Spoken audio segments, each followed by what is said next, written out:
Dear students, आज का हमारा जो टॉपिक है वो है म्यूटेशन।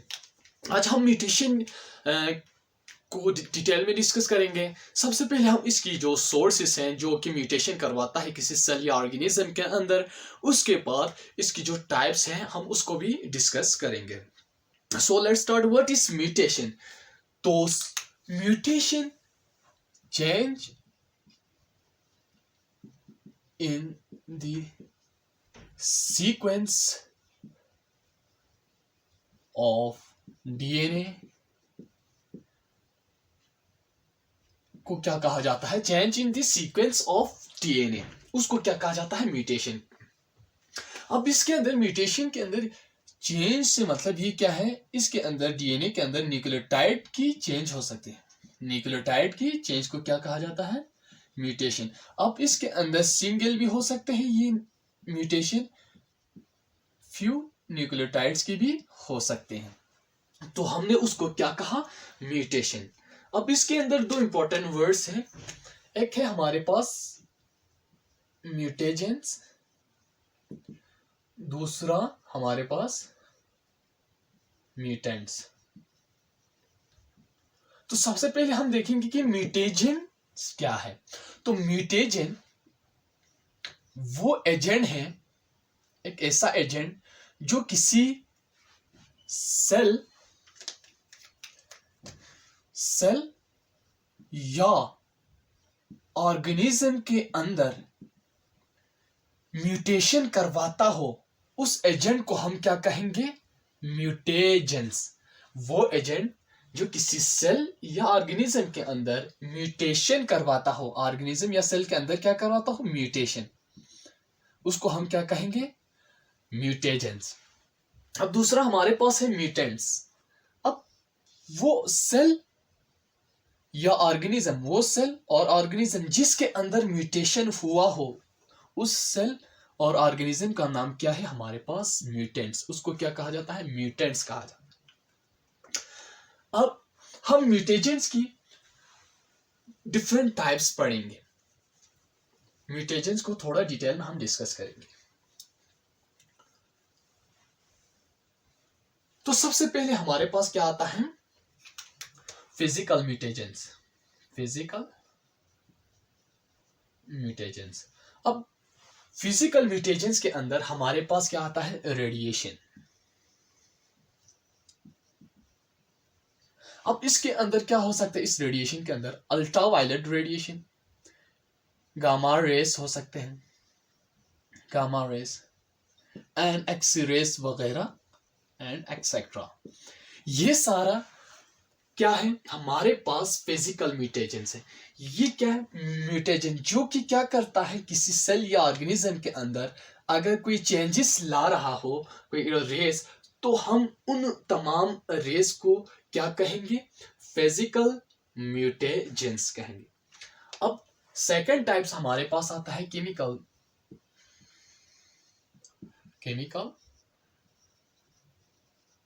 म्यूटेजेंस।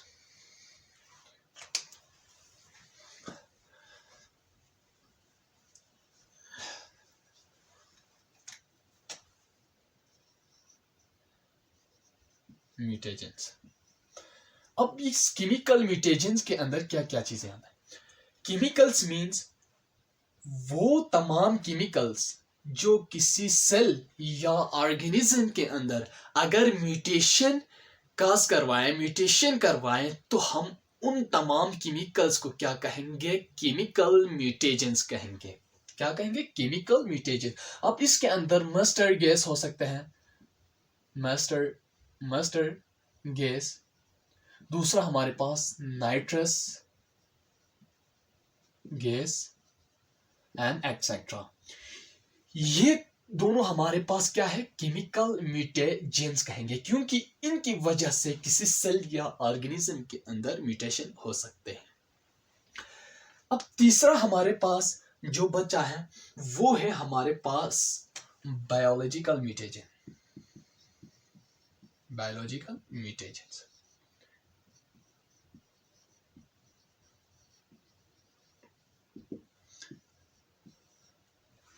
अगर कोई वायरस किसी सेल या ऑर्गेनिज्म के अंदर अगर म्यूटेशन करवाए तो हम उसको क्या कहेंगे, उन वायरसेस को क्या कहेंगे, बायोलॉजिकल म्यूटेजेंस। इनको वायरस को बायोलॉजिकल म्यूटेजेंस। इसके अलावा आपकी जो क्रोमोसोमल नंबर्स के अंदर या डीएनए रेप्लिकेशन के अंदर एरर आ सकता है, एरर्स ड्यूरिंग मेयोसिस, मेयोसिस के दौरान आपके जो क्रोमोसोम के अंदर जो एरर्स आते हैं उनको हम क्या कहेंगे, बायोलॉजिकल म्यूटेजेंस। उसको भी हम क्या कहेंगे, बायोलॉजिकल म्यूटेजेंस। और जो वायरस, अगर कोई वायरस अगर आप किसी सेल या ऑर्गेनिज्म के अंदर म्यूटेशन काज करवाए तो हम उसको भी क्या कहेंगे, बायोलॉजिकल म्यूटेजेंस। अब हम इसकी टाइप्स को थोड़ा डिस्कस करेंगे, म्यूटेशन की टाइप्स को।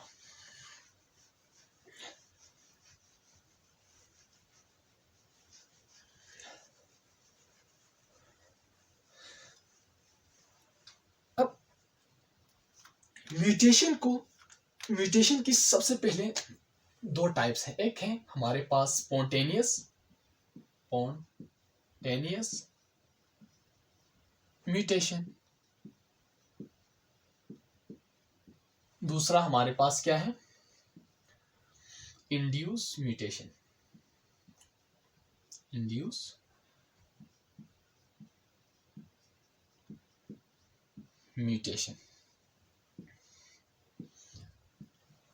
अब हमारे पास जो स्पॉन्टेनियस म्यूटेशन क्या है, सबसे पहले हम इसको डिस्कस करेंगे कि स्पॉन्टेनियस म्यूटेशन हमारे पास क्या है। अगर किसी सेल या ऑर्गेनिज्म के अंदर ऑटोमेटिकली या नेचुरली बाय एक्सटर्नल या इंटरनल फैक्टर की वजह से कोई म्यूटेशन हो जाए तो हम उसको क्या कहेंगे, स्पॉन्टेनियस म्यूटेशन कहेंगे। अगर किसी सेल या ऑर्गेनिज्म के अंदर ऑटोमेटिकली, नेचुरली या ऑटोमेटिकली अगर कोई म्यूटेशन हो जाए बाय ड्यू टू इंटरनल और एक्सटर्नल फैक्टर्स की वजह से, अगर कोई म्यूटेशन हो जाए तो हम उसको क्या कहेंगे, स्पॉन्टेनियस म्यूटेशन कहेंगे। अब सेकंड हमारे पास आता है इंड्यूस म्यूटेशन। इंड्यूस से ही हमें समझ आ रही है कि the word induce means produce, यानी कि कोई फैक्टर्स बाहर से यूज करके किसी सेल या ऑर्गेनिज्म के अंदर कोई म्यूटेशन लाए तो हम उसको क्या कहेंगे, इंड्यूस म्यूटेशन।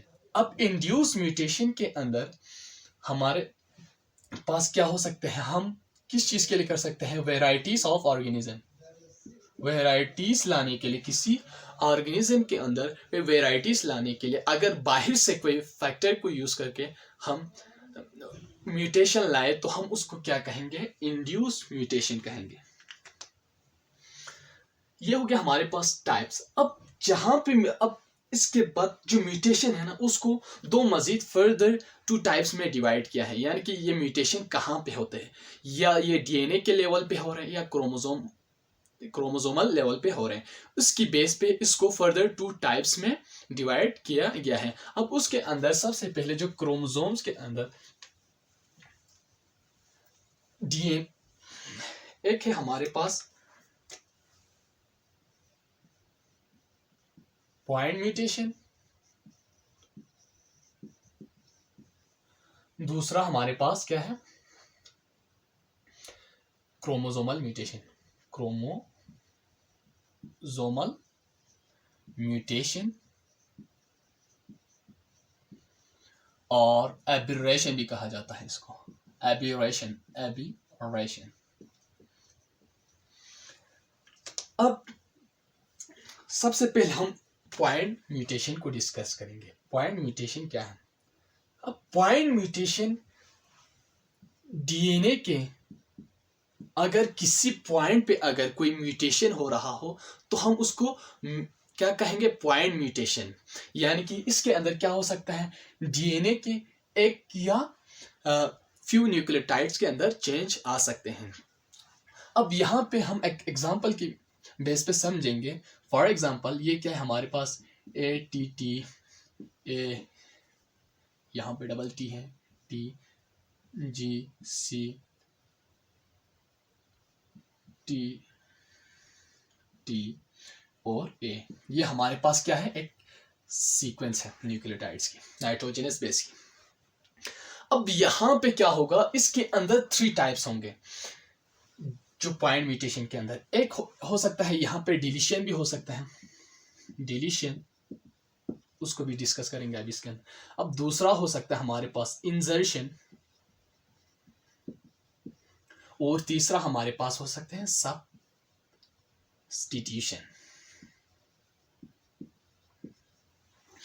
सबसे पहले अगर हम यहां पे देखें, फॉर एग्जांपल ये है कि हमारे पास एक सीक्वेंस है न्यूक्लियोटाइड्स की।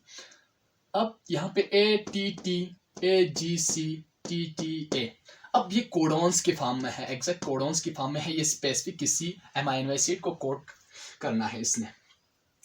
अब यहाँ पे क्या होते हैं, फॉर एग्जांपल ये T यहाँ से क्या हो जाए, रिमूव हो जाए, यानी कि ये खत्म हो जाए, तो इसके अंदर क्या आ गया, चेंजेस आ गया। अब यहाँ पे ये वाला जो कोडॉन्स है वो कोड नहीं कर सकेंगे।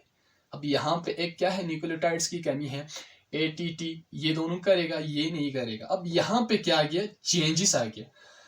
अब ये कहाँ पे आया, DNA के एक पॉइंट पे आया है, और यहाँ से न्यूक्लियोटाइड क्या हुआ है, रिमूव हुआ है, यानी कि गायब हुआ है। अगर हम कहें तो गायब हुआ है, तो हम उसको क्या कहेंगे, डिलीशन कहेंगे। अगर यहाँ से कोई न्यूक्लियोटाइड्स अगर डिलीट हो रहा हो, अब यूं भी समझे कि डिलीट हो रहा हो या रिमूव हो रहा हो, तो हम उसको क्या कहेंगे, डिलीशन कहेंगे फर्स्ट हमारे पास। दूसरा हमारे पास इंसर्शन। अब पहले वाला ये क्या है, हमारे पास कंप्लीट एक कोडॉन्स के फॉर्म में न्यूक्लियोटाइड्स मौजूद हैं।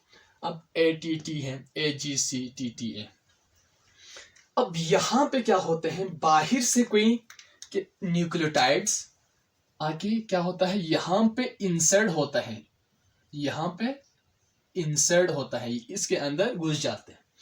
तो यहाँ पे क्या हुआ, फिर से चेंजेस आए न्यूक्लियोटाइड्स की सीक्वेंस के अंदर, फिर से चेंजेस आए, यहाँ पे A एक्स्ट्रा आ गया। अब क्या होगा, यहाँ पे इस प्रोसेस को जो बाहर से कोई आके ऐड हो जाए, तो हम उसको क्या कहेंगे, इंसर्शन। इंसर्शन ये तमाम किसके अंदर आता है, पॉइंट म्यूटेशन के अंदर। अब तीसरा सब्स्टिट्यूशन। सब्स्टिट्यूशन में क्या होगा,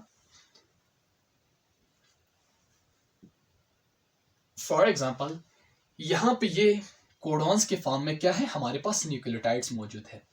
बाहर से क्या होंगे, जो एक न्यूक्लियोटाइड्स आएंगे यहाँ पे, बाहर से इस तरह एक न्यूक्लियोटाइड आया, आने के बाद अगर इसकी जगह को रिप्लेस करें, इसको इसकी जगह से हटा के ये इसके जगह को कवर करें इस तरह, तो हम इसको क्या कहेंगे, सब्स्टिट्यूशन। यानी कि किसी न्यूक्लियोटाइड्स की जगह को इसने क्या किया है, बाहर से आने वाले ने क्या किया है, सब्स्टिट्यूट किया है, इसलिए हम उसको क्या कहेंगे, सब्स्टिट्यूशन।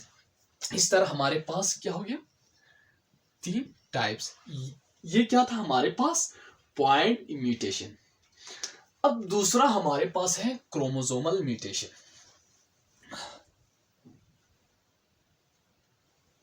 Chromosomal mutation. अब क्रोमोसोमल म्यूटेशन के अंदर क्या हो सकते हैं, इसके अंदर क्रोमोसोम की स्ट्रक्चर के अंदर भी चेंजेस आ सकते हैं। दूसरा हमारे पास क्या है, क्रोमोसोमल के नंबर के अंदर, अगर क्रोमोसोम्स की स्ट्रक्चर या नंबर के अंदर अगर कोई चेंजेस आ जाए, तो हम उसको क्या कहेंगे, chromosomal mutation or aberration. The word aberration means deviation. Aberration का मतलब क्या है, चेंज होना या डेविएट होना, इसका मानी म्यूटेशन भी है। ठीक हो गया। सो ये थी आज के हमारे जो टॉपिक। सो नेक्स्ट लेक्चर में फिर मिलेंगे, तब तक के लिए अल्लाह हाफ़िज़।